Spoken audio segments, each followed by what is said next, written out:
दोस्तों इस समय मौजूद है वाराणसी जिले के BLW का जो सूर्य सरोवर है, जहां वाराणसी जिले में सबसे ज्यादा छठी माई के पर्व को लेकर जो सबसे ज्यादा हुजूम उमड़ा हुआ है। आज हम आप लोगों को यहां BLW के छठी पर्व का पूरा दृश्य दिखाने वाले हैं। यही हमारे साथ एक बेटी बचाओ बेटी पढ़ाओ अभियान की संयोजिका है, जो आज छठी माँ के पर्व पे यहाँ BLW के सूर्य सरोवर पे आई हुई है। चलिए हम बात करते हैं इस पर्व को लेकर और इस पर्व के महत्व को लेकर। तो थोड़ा अपना परिचय बताएं और ये बताएं कितने सालों से आप लोग ये कर रही हैं।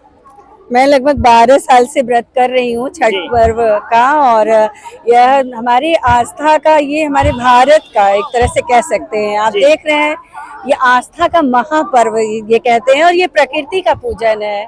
तो इसमें सभी सौहार्द और प्रेम से ओतप्रोत है, और आपसी प्रेम और भाईचारा को भी हमारे कहीं ना कहीं परिवार में बढ़ाता है। भावनात्मक रूप से लोग इससे जुड़े हुए हैं छठ पर्व से।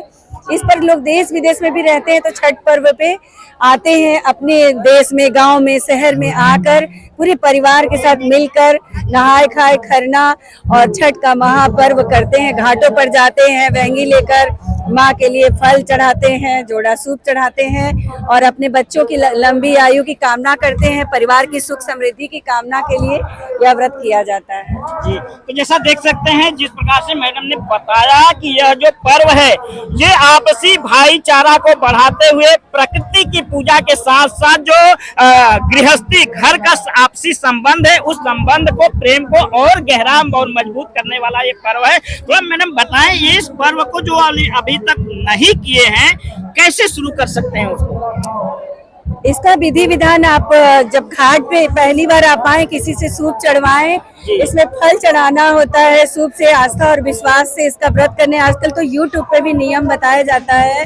तो जब घाट पर आएंगे तो स्वतः ही आपको जानकारी मिलने लगेगी और आपका बहुत मन करेगा, बहुत इच्छा होगी, क्योंकि बहुत ही खुशी का महापर्व है। बहुत अच्छा लगता है छठ व्रत करने में, और कुछ भी नहीं पता चलता। छठ माँ इतना ज्यादा शक्ति देती है हम लोगों को कि हम लोग निराजल व्रत रहते हैं, और 3 दिन से आप नहाए खाए और खरना करते हैं। पहले दिन हम लोग लौकी भात बनता है, वो खा के रहते हैं व्रत। दूसरे दिन खीर रोटी बनाया जाता है, केला फल मिष्ठान रहता है, जो पूरा परिवार मिलकर साथ में खाता है। फिर हम व्रत उठाते हैं और आज पूरा निराजल व्रत रहेंगे, रात भर व्रत रहेंगे। सुबह सूर्य को यही एक ऐसा महापर्व है जिसमें डूबते सूर्य को भी अर्घ दिया जाता है। ऐसा उपासना का ये पर्व है। नहीं तो ऐसे डूबते सूर्य को देखना भी अच्छा नहीं माना जाता, लेकिन ये ऐसा महापर्व है जिसमें डूबते सूर्य अस्त को भी इसमें हम प्रणाम करते हैं, अर्घ देते हैं, पूजा करते हैं, और सुबह उगते सूरज को अर्घ देकर उपासना करके उन्हीं के साथ पूजन की समाप्ति करके हम पारण करते हैं और प्रसाद वितरण करते हैं।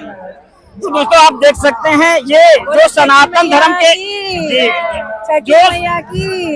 सनातन धर्म में जितने भी पर्व हैं, उस पर्व में सबसे जो प्रमुख और पर्व ये है छठी का पर्व।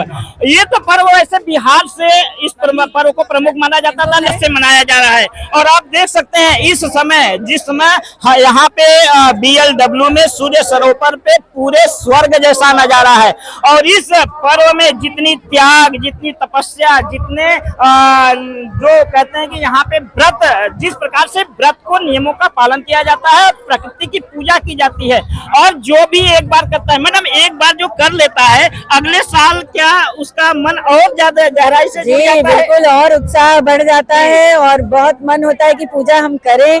पहले तो ये बहुत कम लोग करते थे और बिहार का पूजा माना जाता था, लेकिन मैं यूपी से बिलोंग करती हूँ। सालों से आप कर रही हैं? 12-13 साल। 12 सालों में आपने बनारस के जो जिस प्रकार से परिवार जुड़ रहे हैं, इससे क्या आपने देखा है? बहुत ही खुशी और प्रसन्नता और हर्ष का विषय है।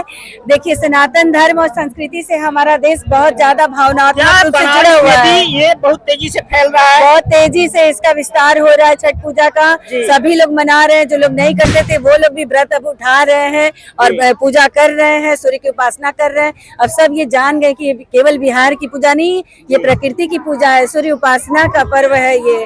और ये महापर्व सबको हर्षोल्लास से मनाना चाहिए। अपने सनातन धर्म और संस्कृति की रक्षा करनी चाहिए। आपसी प्रेम को भी, परिवार में सौहार्द को बढ़ाने का सबसे अच्छा माध्यम है। तो मैं यही कहूंगी, आप सभी को छठ उपासना करनी चाहिए। इसमें नहीं कर पा रहे तो सम्मिलित जरूर होना चाहिए। बोले छठी मैया की जय। तो दोस्तों